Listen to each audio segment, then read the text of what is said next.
یہ چیز معلوم ہو جاتی ہے کہ ہم کس زبردست اور مبارک، کامل، آخری، دائمی، عالمگیر دین پر عمل کر رہے ہیں۔ اللہ اکبر۔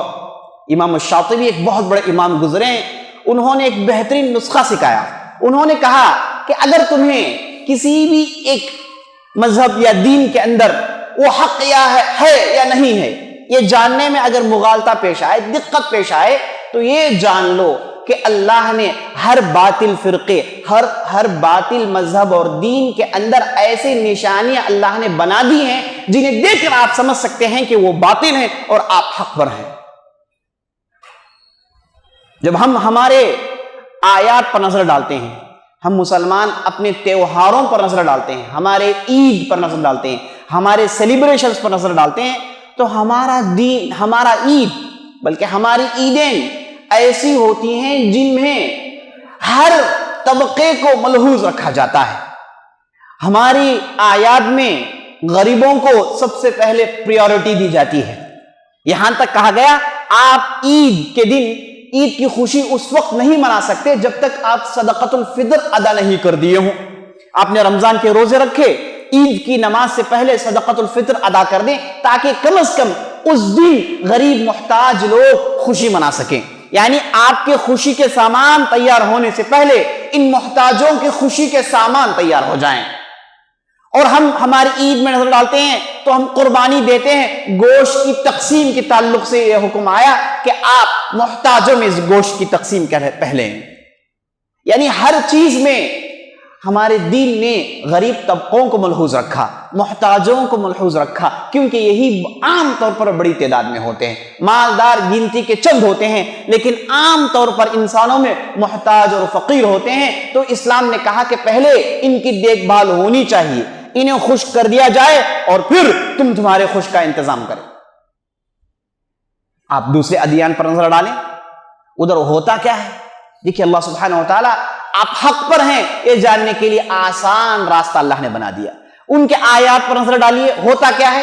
وہاں پر پیسوں کو جلایا جاتا ہے، جبکہ ایک بہت بڑی تعداد ان کے اندر غریب ہے، محتاج ہے، کھانوں کے لیے محتاج ہے، بہت بڑا لیبر طبقہ ان کے اندر موجود ہے، لیکن انہیں دینے کے لیے ان کے پاس کوئی انتظام نہیں، بلکہ ان کے لیے خوشی یہ ہے کہ ان پیسوں میں پٹاخے خریدیں اور انہیں خوب جلائیں اور آوازیں نکالیں، ہوا میں پولیوشن بھرائیں، جن کے یہاں سانس کے معاملے ہیں ان کے اور بیماری میں اضافت ہو، اور دوسرے جتنے بھی آپ دیکھیں گے سب کو نقصان ہوتا ہے، فائدہ کہیں نہیں ہوتا، سب کو نقصان ہوتا ہے، فائدہ کہیں پر بھی نہیں ہوتا۔ آپ دوسرے ان کے علاوہ دوسرے ادیان پر نظر ڈالیے، سب جگہ آپ کو یہی چیز نظر آئے گی کہ وہاں پر خوشی منانے کے لیے کوئی پیٹرن سیٹ نہیں کیا گیا ہے، سیلیبریشن کرنے کے لیے کوئی طریقہ نہیں بتایا گیا ہے۔ قربان جائیں اس اسلام پر، قربان جائیں اس اسلام کے نبی محمد رسول اللہ صلی اللہ علیہ وسلم پر، جنہوں نے آپ کو خوشی کیسے منانی ہے یہ بھی بتایا ہے۔ آپ غم میں ہیں تو غم سے کیسے باہر نکلیں یہ بھی بتایا گیا ہے۔ لہذا حذیفہ بن یمان رضی اللہ عنہ ارشاد فرماتے ہیں کہ آپ صلی اللہ علیہ وسلم نے ہمیں ہر چیز کے تعلق سے معلومات دی، ہر چیز کی تعلیم دی، یہاں تک کہ اگر پرندے کے پر مارنے میں ہمارے لیے کچھ فائدہ ہو تو محمد رسول اللہ صلی اللہ علیہ وسلم نے ہمیں اس کی بھی تعلیم دی۔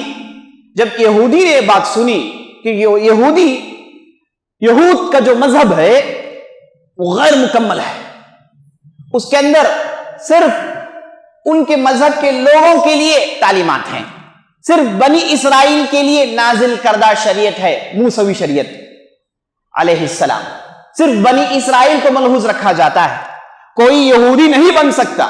یہ نسل اور طبقی نظام ہے ان کے یہاں، ایک مذہب بھی ان کا انہی کے نسل کے لوگوں کے لیے، ساری دنیا والوں کے لیے نہیں ہے۔ تو جب یہودی نے سنا تو وہ بے قرار ہو گیا، اس نے طنز مارتے ہوئے یہ کہا کہ کیا تمہارے یہاں پاکی صفائی، قضائے حاجت کے مسائل بھی سکھائے جاتے ہیں؟ یعنی پاکی صفائی، قضائے حاجات، انسان کی جو ضروریات پوری ہوتی ہیں، اس کی بھی تعلیم دی گئی ہے۔ تو حذیفہ بن یمان نے کہا کہ ہاں، آپ صلی اللہ علیہ وسلم نے ہمیں وہ بھی تعلیم سکھائی کہ آپ قضاء حاجت کے لیے جائیں تو کیسے اپنے آپ کو صاف کریں اور باہر نکلے تو کیسے اپنے آپ کو صاف رکھیں. وضو کا سسٹم بتایا گیا ہے. صرف وضو کا ایسا سسٹم ہے, اس پر آپ غور کریں گے تو دنیا کے سارے مذاہب ادیان کنارے ٹھپ نظر آئیں گے آپ کو. کسی کے پاس یہ سسٹم نہیں ہے. جو مبارک وضو ہم جو کرتے ہیں, اپنے آپ کو جو صاف کرتے ہیں, اس کے تعلق سے بھی کہا گیا ہے کہ آپ کے جسم سے جتنے قطرے گرتے ہیں وضو کے, اتنے آپ کے گناہ معاف کر دیے جاتے ہیں. یہ اس پر مزید ایک فائدہ, جبکہ اس کے اندر دنیاوی فائدے, جسمانی فائدے انگنت ہیں. اس کے علاوہ اخروی فائدے یہ ہیں کہ آپ کے چھوٹے گناہ معاف کر دیے جاتے ہیں. جیسے پانی کے قطرے گرتے ہیں ویسے ویسے آپ کے چھوٹے گناہ بھی گر جاتے ہیں. اللہ اکبر. تو بتانے کا مقصد یہ ہے کہ ہم جس دین کے پیرو ہیں, الحمدللہ بہترین, دائمی, آخری, عالمگیر, ساری دنیا کو چلانے کے تعلیمات اس کے اندر موجود ہیں, جو کہ دنیا میں کسی دوسرے مذہب کے اندر پائے نہیں جاتے. لیکن افسوس کہ اتنا زبردست خزانہ ہم مسلمان اپنے پاس رکھتے ہیں. یہ جو قرآن ہے یہ ایسا خزانہ ہے, اس کا مقابلہ دنیا میں کوئی دوسرا مذہب, دین یا پھر کوئی دوسری کتاب ہرگز نہیں کر سکتی.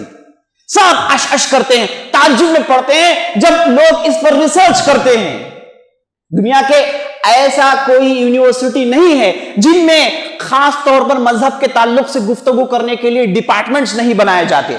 میں بات کر رہا ہوں ویسٹرن کنٹریز کی, میں بات کر رہا ہوں US, امریکہ, UK کی. وہاں کی جتنی بڑی بڑی یونیورسٹیز ہیں, ہر یونیورسٹی میں آپ دیکھیں گے کہ ریلیجین ڈپارٹمنٹ ہوتے ہیں اور اس میں خاص طور پر اسلام کو رکھا جاتا ہے, اور اس پر ریسرچ کرنے والے جنہیں مستشرقین کہا جاتا ہے, جن کی تعداد مسلمان ریسرچر سے زیادہ ہوتی ہے, آج بھی ریسرچ کر رہے ہیں اس کے اندر.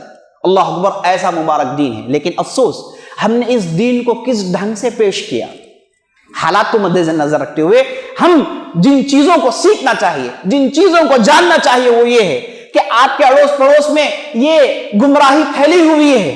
آپ کے اڑوس پڑوس میں ہندو بھائی رہتے ہیں, انہیں پتا نہیں کہ دنیا میں کیسے جینا چاہیے, کس کی عبادت کرنی چاہیے. ان کا مذہب ایک دم کنفیوژن والا مذہب ہے. کس کی عبادت کرنی چاہیے پتا نہیں. ایک خدا کو مانتے ہیں, کوئی حرج نہیں. آپ 100 خدا کو مانتے ہیں, کوئی حرج نہیں. آپ دنیا میں جتنے لوگ ہیں ان سے زیادہ خداؤں کو مانتے ہیں, کوئی حرج نہیں ان کے پاس. آپ خدا کو مانے بھی نہ, کوئی حرج نہیں. آپ تمام حرکتیں کرنے کے باوجود آپ ہندو رہتے ہیں. زندگی کیسے بسر کرنی ہے, شادی بیاہ کیا مسائل ہے, تجارت کون سی ٹھیک ہے, کون سی خراب ہے, کون سا حلال ہے, کون سا حرام ہے, نہیں معلوم ہے انہیں. زندگی چلنے کا طرز نہیں جانتے. افسوس در افسوس ہم ان کے پڑوس میں رہتے ہیں, ہمارا نام مسلمان ہے, لیکن ہم نے کبھی بھی یہ مشقت نہیں اٹھائی کہ انہیں بتائیں کہ بھائی اسلام میں ایک چیز ہے, میں اس کی اتباع کرنے والا ہوں, اگرچہ کہ ناقص اتباع کرنے والا ہوں, لیکن ایک بہترین دین ہے. یہ صرف ہم مسلمانوں کے لیے نہیں ہے بلکہ یہ سب کے لیے ہے. اسی لیے